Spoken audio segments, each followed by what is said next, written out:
Olá, meu pequeno rebento, como está você?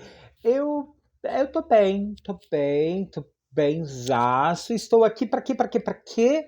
Bom, CG está aqui para mais uma aula de física. Continuando essa playlist maravilhosa de mecânica, né, de movimento de corpos e etc. Hoje nós vamos dar continuidade ao assunto da aula passada. A aula passada, o tema foi lançamento de projéteis. E a aula sobre lançamento de projéteis, eu estou planejando aqui serem três. A primeira que aconteceu, que foi o lançamento vertical, né? Tipo, você manda uma coisa jogada para cima ou espera essa coisa cair de cima para baixo, que é a queda livre. E hoje nós vamos falar um pouquinho sobre o lançamento horizontal. Lançamento horizontal esse que já aviso para vocês que tem muito a ver com a nossa próxima aula, que é do lançamento oblíquo, que é quando você tem um movimento que não é nem só vertical e nem só horizontal.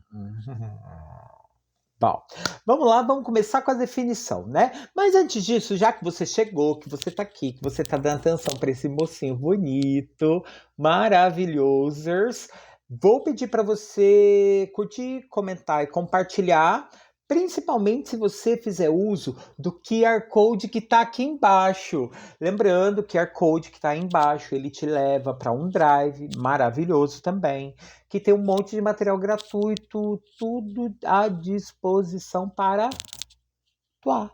Para você, meu amor, sim. Para você que é um querido estudante, uma pessoa que lutando, tá lá na luta, na batalha, na labuta, na busca da sua vitória, seja no concurso, seja no vestibular e tá precisando de ajuda, eu tô aqui para te ajudar, tá? Você assiste o meu vídeo então o YouTube dá uma olhada nele, aceita, gosta, monetiza e me paga. E o que eu preciso de você é só a sua atenção, beleza? Bora lá? Então, sem muita enrolação, depois de você ter curtido, compartilhado e espalhado essa semente por aí, CG está aqui para quê, para quê, para quê? Para mostrar para vocês que existem diferentes tipos de lançamentos de corpos. Então, avisando já sobre a visão que a gente já falou, nós temos o lançamento, né, vertical, o horizontal e o oblíquo. Tá? Entenda o oblíquo como inclinado, é aquele que não vai obedecer só a horizontal e a vertical. Tá? Exemplo, quando eu solto uma bolinha igual aparece aí na imagem, né, de um lugar alto para um lugar mais baixo, na vertical, esse objeto está em queda livre, foi o tema do vídeo passado. E aqui é importante dizer, toda vez que um objeto está em queda livre, ele está sob a ação da aceleração da gravidade. E se esse corpo, à medida que ele vai caindo, ele vai acelerando, então significa que ele é um movimento uniformemente variado. Nós já fizemos vídeos anteriores sobre esse tema. Por quê? Por que é essencial eu falar sobre a questão do movimento uniformemente variado? Porque as equações que a gente vai usar para fazer as contas vêm todas do movimento uniformemente variado. Também tem vídeo aí, vai aparecer em algum card, em algum momento aí, nessa tela aqui toda colorida, um vídeo anterior a esse assunto que vai recorrer a essas formas. Em geral, eu gosto de pensar assim, por favor, não se preocupem em decorar uma fórmula para cada coisa. Quando a gente fala em mecânica, sobre movimentos dos corpos, as fórmulas são basicamente as mesmas, só que elas são adaptadas a cada situação. E aqui já aviso, um objeto em queda livre, ele está em movimento uniformemente variado. Tem aceleração. Se estiver na Terra, a aceleração é 10, né? 9,8 metros por segundo ao quadrado e tal. E aí, essa aceleração faz com que o corpo que caia de um lugar alto para um lugar mais baixo vá, a cada segundo, acelerando, se tornando mais rápido, mais veloz.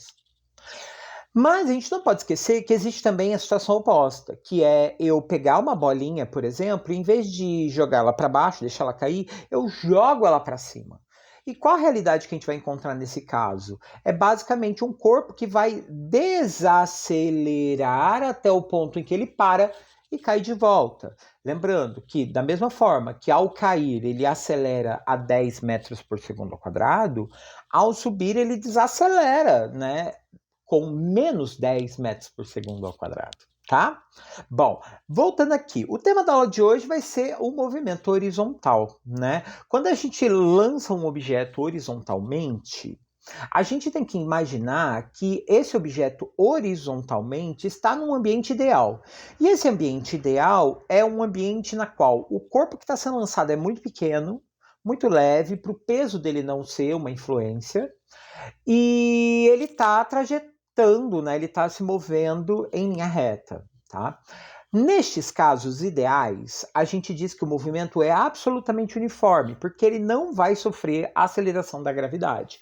Porém, a gente sabe que isso é uma coisa meio ilusória, né? Porque se a gente considerar o ambiente onde a gente vive, um ambiente que é preenchido por ar e tudo mais, no planeta Terra, a gente está sob a ação da gravidade. Então, mesmo que você atire, por exemplo, uma flecha contra esse alvo, você sabe que ela não vai seguir em linha reta o tempo todo, a vida inteira.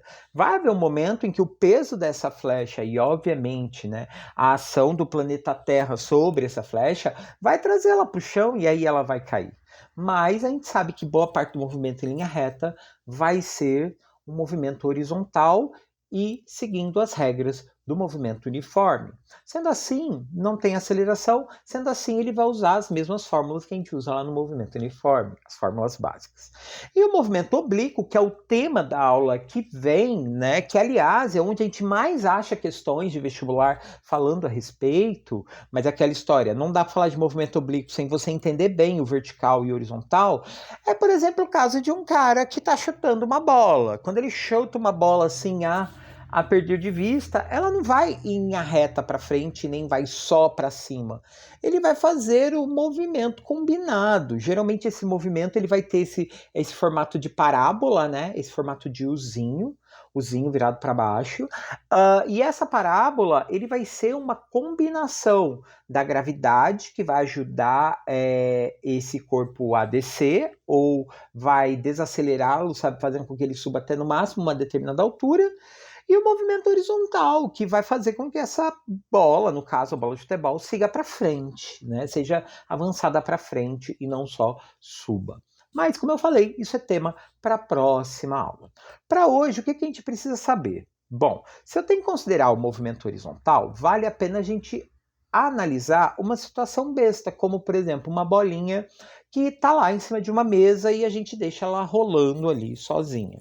Se ela não tiver a ação da gravidade, se ela simplesmente estiver ali livre de atrito com a mesa, se essa mesa for super lisa, ela vai simplesmente se mover de um lado para o outro e como ela não vai ter aceleração, né, mas ela vai percorrer uma distância num determinado tempo, a gente tem então só esse componente horizontal esse que vai ser definido pela fórmula do Vedet, velocidade e distância sobre o tempo.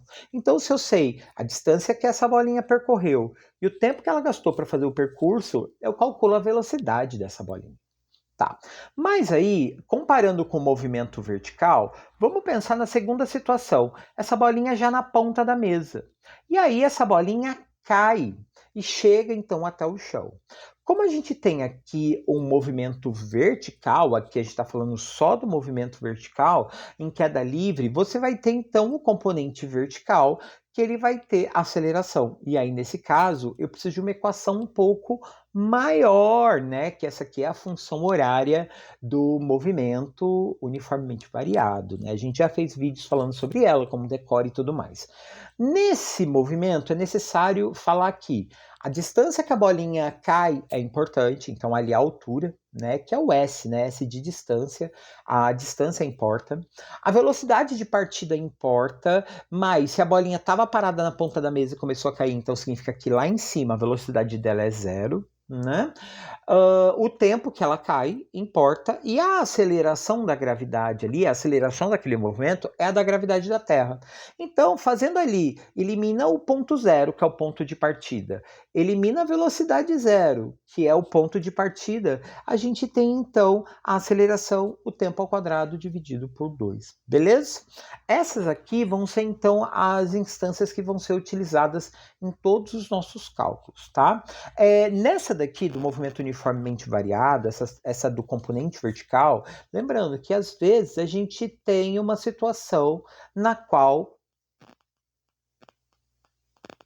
uma situação na qual a gente lida com questões que eu preciso saber, às vezes, a distância, mas não importa o tempo da queda ou o tempo da subida. Nesses casos, a gente ainda tem a equação de Torricelli, que é uma outra equação que a gente também já tem um vídeo especial aqui para trás no canal, falando a respeito dele e como ele cai no vestibular. Beleza? Mas vamos ao que importa. Como que o lançamento horizontal, que é o tema da aula de hoje, cai nos vestibulares? Bom, nos vestibulares as questões caem, em geral, de uma maneira muito sutil. Às vezes a gente pode achar até que nem está falando de movimento horizontal, como é o caso dessa situação aqui.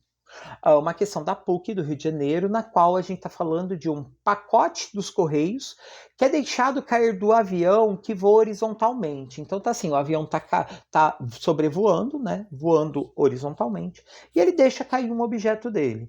E aí a pergunta diz respeito sobre como é o movimento feito pelo pacote à medida que ele cai. Bom, vai depender de quem está olhando. Esse é o princípio mais básico que a gente tem aqui nas nossas aulas de física, que é o conceito de referencial. Dependendo do ponto de vista, a gente vai ver de duas formas diferentes. Por exemplo, quem está lá no avião, ao ver esse objeto cair, vai ver ele cair verticalmente, vendo a gravidade puxar ele para baixo.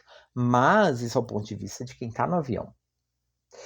Quem está aqui na Terra olhando o avião passar e ver ele se mover, haverá a influência desse movimento do avião.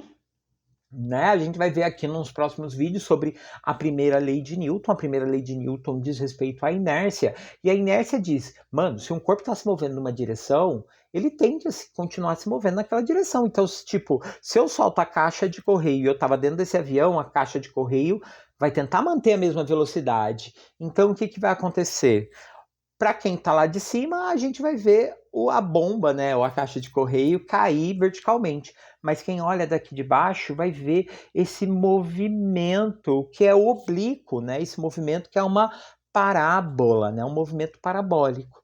E a pergunta é qual alternativa diz isso? Bom, um observador no avião e um observador em repouso no solo vem apenas o movimento vertical? Não. Um observador no avião e no repouso no solo vê só o horizontal? Não. Um observador do solo vê apenas o movimento vertical? Não. Enquanto que o do avião vai ver o vertical e o horizontal? Não, né? É mais ou menos tipo, soltei e tô vendo a bomba junto comigo andando ali, né, no avião? Não. Letra D. O observador no solo vê apenas o movimento horizontal? Não. E aí vem a letra E, que é a alternativa correta. O observador no solo vê o movimento horizontal, a queda, e vertical do objeto. Então, vê a combinação dos dois. Enquanto que o observador no avião vê só o vertical. É isso. Né? Muda o ponto de vista dependendo de quem está olhando. Trouxe mais uma questão, uma questão muito parecida com essa. De novo é um avião, de novo é um avião soltando um objeto, e aí a pergunta é sobre o ponto de vista de quem está aqui no solo. Essa questão foi da Federal Fluminense, no Rio de Janeiro, e a questão traz o seguinte questionamento. Recentemente, o PAN, Programa Alimentar Mundial, efetuou lançamentos aéreos de 87 toneladas de alimentos sem uso de paraquedas na localidade de Luvemba, na Angola. Beleza. Os produtos foram ensacados e amarrados sobre placas de madeira para resistirem, né, o impacto da queda, para o alimento não chegar aqui embaixo e se espalhar em todo. A pergunta é: a figura ilustra o instante em que um desses pacotes abandonados pelo avião cai. Beleza. Para o observador aqui na Terra, ou seja, sob o ponto de vista de quem está aqui, qual é a imagem que sugere o pacote abandonado? Então, bora lá. A reta número 1 e a reta número 2 tá fora. Por quê? Se o avião está indo na direção ali da 3, 4 e 5, ele não pode cair e ficar para trás, assim, fazendo uma curva nada a ver, tipo, sem influência de gravidade, nem nada disso, né? Não tem como. Então, seria ou a 3, ou a 4, ou a 5. Como o avião está indo naquela direção lá, a gente vai ter então a combinação de quem vê daqui de baixo da queda com o movimento do avião. Isso faz com que a resposta mais adequada seja a letra E, que fala que o movimento é o 5. Né? Então vai ter a trajetória, vai depender dessa combinação de velocidade do objeto em queda com a velocidade do avião que se movia, velocidade horizontal e vertical. No próximo vídeo a gente vai falar muito disso, essa questão do componente horizontal, componente vertical da velocidade é o que a gente vai chamar de Vx para o horizontal, tá? E o Vy para o vertical, que no caso é da queda do avião, beleza? Então, a letra E, que fala que é o quinto movimento, é o correto. Agora vamos para o pau, né? Vamos para a porrada. Vamos ver agora exercícios que envolvem cálculo. Temos a questão aqui da PUC de Campinas e a questão, de novo, fala de um objeto lançado de um avião. Bom, vou buscar minha água, tá um pouquinho longe de mim. A situação é a seguinte, né? A gente tem uma ilustração e tem um enunciado para falar sobre. O avião, em voo horizontal, né, então ele está indo para frente, está bombardeando. A altura de 8 km de altura. E ele vai atingir um destroyer, né, um navio que está parado ali. Então a gente sabe que a diferença de altura, essa relação vertical entre os dois objetos, é de 8 km. Tá? A velocidade do avião, em movimento agora horizontal, porque esse avião não está caindo, a velocidade é do avião e não da bomba dele, é de 504 km por hora. De quanto tempo dispõe o destroyer para se mover depois que a bomba estiver lançada para ele não ser atingido, né? Essa é a lógica. E ele já dá o aviso ali, ó, gravidade vale 10 metros por segundo ao quadrado. A primeira coisa que a gente tem que fazer aí nesse exercício é fazer conversões de unidades, né? Nós temos aí 8 quilômetros, que para fazer conta a gente precisa disso tudo em metros. Então vai ser, no caso, 8.000 metros. E esse 504 quilômetros por hora também vai ter que ser transformado em metros por segundo. E como a gente sabe, para fazer essa conversão é só dividir por 3,6, né? Não, por 3,6, desculpa. Bom, vamos começar assim, ó. Se o avião vai lançar a bomba e ela vai ter que andar 8 km de acordo com a gravidade, bom, pensa comigo, é uma queda vertical. Quanto tempo vai levar para essa bomba sair do avião lá em cima e cair até o chão, né, verticalmente? Bom, já que se trata de uma situação onde eu sei a distância, a velocidade da bomba lá de cima, ela caiu a zero, né? Caiu na velocidade zero. Ela vai chegar aqui embaixo muito rápida, mas ela parte do começo zero. Vai ter que andar 8 km, que é 8.000 metros. A aceleração da gravidade é 10, porque está caindo. Tem como descobrir o tempo gasto? Tem.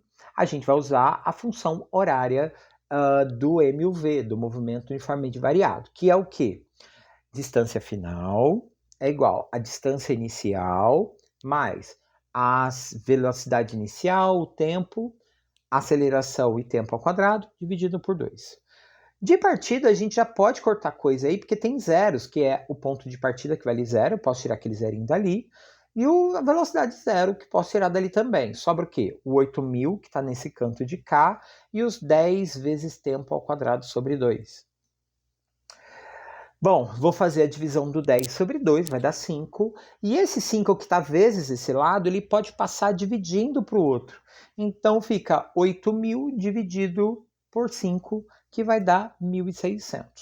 Bom, agora o que a gente vai fazer? Tá, o quadrado passa como raiz de 1.600 dá 40. Então vai levar 40 segundos para essa bomba cair. Isso se a gente considerar o objeto caindo só verticalmente. Tipo, se esse avião tivesse parado no ar e ele caindo verticalmente.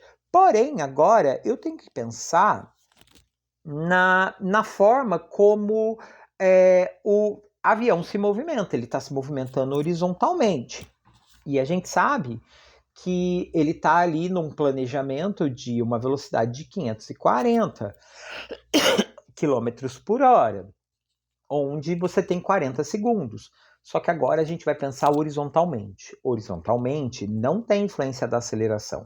Então, um movimento uniforme. Movimento uniforme obedece uma única fórmula, que é o vedete, né? E aí, o vedete, se a gente quiser saber a velocidade que leva para a bomba cair, eu usaria essa velocidade do avião aí, 504 aí no caso, passava em metros por segundo, e eu descobriria, assim, a distância desse avião, tá? Mas não é o caso. A pergunta foi bem simples, é quanto tempo que o destroyer tem para desviar da bomba. Ele tem uns 40 segundos, que é o tempo da bomba sair do avião e chegar até o solo, beleza? Tá feito o exercício. Vamos à próxima. A próxima nós temos uma questão da Cefet do Paraná, né? A instituição essa que agora é o IFE, né? É o Instituto Federal do Paraná, né? Bom, o menino está posicionado na borda de uma piscina e ele atira uma pedra horizontalmente. Percebam ali que no desenho ele já está entregando. O movimento é horizontal, mas com o passar do tempo a pedra cai na piscina. E aí o que a gente tem? Bom, ele atira a pedra horizontal de uma altura de 1 metro. Então a gente sabe que ele está a 1 metro de altura da água. Ela vai cair verticalmente 1 metro. O menino atinge a água a 3 metros da borda. Então, assim, a pedra é jogada e agora, horizontalmente, ela anda 3 metros. Então, assim, ela cai 1 metro e anda 3 para frente. E a pergunta é, qual é a velocidade com que o menino lançou a pedra? Então vamos lá, o que a gente tem aqui para resolver? A gente sabe que a pedra cai 1 metro de altura, mas fora isso, o que mais que eu tenho? E eu sei que a pedra anda horizontalmente 3 metros. Eu quero saber a velocidade com que o menino lançou. O menino lançou a velocidade horizontal, né? É para frente. Então, primeira coisa que eu preciso descobrir, bom, para calcular a velocidade eu preciso de distância, eu preciso de tempo, e eu não tenho o tempo da queda da pedra. Então, vamos descobrir o tempo da queda da pedra. Então, o que eu vou fazer? 1 metro verticalmente, 3 metros horizontalmente. O tempo que a pedra leva até a água, bom, vai obedecer a qualquer movimento uniformemente variado. Já sei que tem coisa aqui que vai virar zero, né? 1 é a distância que a pedra percorreu até a água, 1 metro. Tem zero ali da distância do ponto de partida, velocidade de partida, e os 10 da gravidade. 10 dividido por 2, de novo, vai virar o 5. Nós temos o 1 do lado de lá, vai passar dividindo, e aí 1/5 fazendo essa divisão, vai dar 0,2. A raiz de 0,2 é o tempo que essa pedra percorre. Falou, porra, CG, aí você quebra minhas pernas, uma raiz de decimal? Sim, uma raiz de decimal. E como o exercício não pede para a gente resolver essa raiz, deixa ela quietinha ali, tá? Mas caso contrário, só fatorar, vai dar 0,45, beleza? É isso. CG, como que eu faço isso? Bom, né, você vai ter que usar as suas técnicas aí, né? Em matemática, tem uma playlist aqui no canal que tem um vídeo falando sobre cálculo de raiz de decimais. Então, recomendo você ir lá para descobrir como faz. Olha eu me citando! Eu sou incrível. Bom, seguindo aqui. Agora que eu tenho esse tempo, que é 0,45, eu tenho o tempo e eu sei o quanto que a pedra anda para frente, que é 3 metros. Eu tenho o tempo, eu tenho a distância, agora é só calcular a velocidade. E aí, 3 dividido por 0,45. Vou tirar aquelas vírgulas, né? 2 casinhas embaixo, jogo 2 zeros em cima para eliminar. Isso é um macete que eu já vim ensinando em vídeos anteriores. 300 dividido por 45 vai dar 6,6 metros por segundo ao quadrado. E este é o valor da velocidade com que o menino precisou atirar essa pedra para ela conseguir andar 3 metros para frente e cair 1 metro de altura. Beleza? Bom, bora para mais um. Estamos quase chegando no fim aqui. Uma bola rolou para fora de uma mesa de 80 centímetros de altura. Então, a gente tem aqui uma altura vertical 80 centímetros. Lembrando que está em centímetro, então eu vou ter que passar isso para metro. 0,8, tá? Beleza. Bom, e aí ela vai cair no chão, ela abandonou tal. Considerando tal a queda dela com a gravidade e tal, qual a velocidade da pedra ao abandonar a mesa? Bom, pensa comigo, ela estava indo na mesa e aí ela caiu. A pergunta é qual era a velocidade exatamente quando ela estava para cair? De novo, o que eu quero? Eu tenho como descobrir o tempo que ela leva para cair, eu tenho como descobrir. Bom, a aceleração da gravidade já tenho, eu tenho a noção de tempo. O que está faltando mesmo é a distância, né? O rolê do horizontal. Então, bora lá. Quanto tempo leva para essa pedra cair no chão, essa bolinha cair no chão? Mesma equação, né? Cancela as duas partes que não importa, fico com 0,8, que é igual a 10 dividido por 2, vai dar 5. Tá, beleza? Esse ponto aqui é muito semelhante ao dos outros dois exercícios que a gente fez agora há pouco. O 5 passa dividindo, então vai ficar 0,8 dividido por 5. Isso vai dar 1,6 e a raiz de 1,6 é 0,4. Beleza? Tá? 0,4 de tempo é o tempo que a pedra leva para cair até o chão. Bom, agora para descobrir a velocidade dessa pedra na queda, bom, a gente tem o tempo, a gente tem a altura da mesa. Então, se eu tenho o tempo e a altura da mesa, 0,8 dividido por 0,4, 8 por 4, dá 2. 2 metros por segundo, alternativa D de dado. Ou seja, para eu saber a velocidade com que a pedra caiu no chão, eu tenho aí os 80 centímetros, que era o comprimento da altura da mesa, com os 0,4 segundos, que era o tempo que ele tinha para rolar até o chão. Beleza? Bom, vamos mais um aqui, e esse aqui é uma questão da Unesp. Questão da Unesp, um processo muito parecido, um objeto que vai cair de uma mesa, e aqui o que a gente tem? Bom, vai ser dado um tiro sobre um bloco. Ele até vai dar a massa do bloco, massa do projétil, da bala e tarará, mas quando a gente fala em objetos em queda, a massa não influencia, o tamanho desse objeto não influencia, né? Bom, o que vai me importar aqui?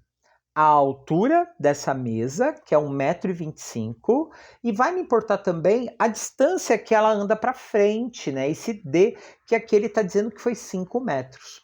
E a pergunta lá embaixo é: qual é a velocidade com que o bloco deixa o balcão, né? A velocidade com que ele deixa o balcão. Então, bora lá. A gente tem aí distâncias horizontais, distâncias verticais. Para eu saber o tempo que ele chega no chão, eu vou precisar da altura. Então, de novo, a equação da função horária do movimento, né? A equação que a gente chama de só sorvetão, né? Tira as duas partes que não importa, e aí sobra 1,25, que é a altura da mesa, e os 10 sobre 2, tempo ao quadrado, tarará. Bom, vai virar o 5, passa dividindo. 1,25 dividido por 5 vai dar 0,25, e adivinha a raiz de 0,25 quanto dá? 0,5. Meio segundo é o tempo que leva para esse bloco chegar no chão. E agora a gente tem a situação. Esse bloco leva meio segundo para chegar ao chão, mas ele se desloca, né, aí uma distância razoável, que é de 5 metros. Então, qual a velocidade desse bloco? 5 metros dividido por meio segundo, isso vai me dar, para eliminar aquilo ali, né, sobe um zero para cima para deixar o 5 de baixo sem vírgula, vai dar 10. 10 metros por segundo ao 10 metros por segundo. A velocidade não é a aceleração, desculpa, é o vício, é a força do hábito. Aqui é importante dizer que atirou uma bala sobre um bloco e esse bloco chegou no chão a 10 metros por segundo. Isso é correspondente a 36 km por hora. A gente não tem muita noção de velocidade quando a gente fala em metros por segundo, mas quando fala em quilômetros por hora, isso é rápido pra caramba, né? Bom, enfim, vamos então ao nosso último exercício do dia. Esse aqui você vai achar vários exercícios como esse corrigido pela internet, que é basicamente um cara numa competição de tiro e ele vai fazer um tiro horizontal, claro, ele vai estar um alvo lá na frente dele e vai atirar para frente. Bom, aqui ele dá algumas informações sobre a distância que ele está do alvo e, obviamente, a altura, né? Que isso vai talvez influenciar o que nos interessa. Então tá lá. A distância entre o alvo e a saída do cano é 30 metros. E a velocidade do disparo é 600 metros por segundo. Aí a pergunta é: qual a distância do centro do alvo o projeto atingirá? Aqui é importante dizer que, apesar do cara mirar no alvo, o peso da bala, depois de um tempo, vai fazer com que o projétil caia alguns, sei lá, milímetros, centímetros de altura. Porque, como a gente sabe, a gente está num ambiente que é influenciado pela gravidade, então a bala não vai seguir infinitamente para frente. Ela vai sofrer uma influência da gravidade, fazendo com que ela caia. Por isso, o atirador, quando vai atirar, ele não pode mirar no centro do alvo. Ele sempre tem que mirar levemente para cima do centro do alvo, para prevendo já essa queda que a bala vai ter ali algumas distâncias ali que ela cai alguns segundinhos. Bom, o que a gente tem de informação? O tempo que ele leva até o alvo. Velocidade horizontal, nós temos a velocidade para frente, a distância para frente, falta o tempo.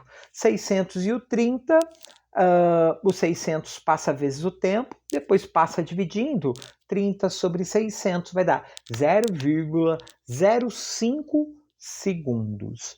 Isso é o tempo que a bala leva para percorrer 30 metros, e isso é muito pouca coisa, 5 centésimos de segundo. Mas isso é o suficiente para fazer com que a bala sofra uma queda. E que queda é essa? Bom, já que agora a gente vai ter influência da gravidade, eu não posso mais usar o cálculo da velocidade horizontal, eu tenho que pensar agora na vertical.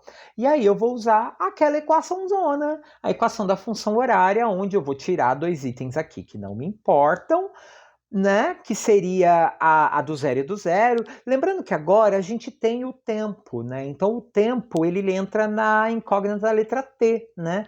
Por isso ele até aparece aqui, mas como ele está vezes zero, ele vai ser eliminado, né? Sobra só aquele canto de lá, né? Bom, 0,05 ao quadrado dá 0,0025. Aí vezes 10, isso a gente acaba andando uma casinha só, ou divide o 10 por 5, e aí isso vai gerar uma queda, né, uma altura de 0,0125 metros. O que isso corresponde? Bom, a resposta está em metros, mas as alternativas ali estão em centímetros. Só de bater o olho a gente já vê ali, né, que o único número ali compatível é a alternativa E. Mas lembre-se, sempre que eu tenho metro e eu quero converter para centímetro, eu tenho que dividir por 100. Então eu vou ter que andar duas casinhas, né? 100 tem dois zeros, então anda uma casinha, duas casinhas, então fica 1,25 centímetros, alternativa aí. Beleza? Bom, gente, eu sei, esse vídeo foi longo, mas os exercícios foram interessantes, né? Então eu espero que você volte, eu espero que você tenha chance de aparecer aqui de novo e assistir outros vídeos do canal, assistir os vídeos anteriores, se esse é o primeiro que você assiste, porque essa playlist é maravilhosa. E lembre-se, tem playlist de física, tem playlist de biologia, tem playlist de química, tem playlist de matemática. É um monte, é ciência da natureza mais as exatas. É bastante coisa que eu posso te ajudar. Sem falar que tem vídeo de resolução de questão de Enem, de vestibulares, Unicamp, Unesp, enfim. Eu tô aqui para te ajudar e a única coisa que eu quero em troca é a sua visualização, é a sua curtida, é o seu compartilhar e principalmente o seu comentário, porque cada vez que você comenta num vídeo meu, isso me dá um gás para querer gravar mais, real, né? A grana que o YouTube tá é muito pouca, mas a atenção que eu tenho aqui como professor e o reconhecimento vale pra caramba. Bom, eu fico por aqui. Eu sou CG, eu sou biólogo, eu sou botânico, eu estou sendo o doido de fazer a playlist de física, mas tá dando tudo certo, então bora lá. Até lá, um beijo, se cuide e até. Falou. Tchau.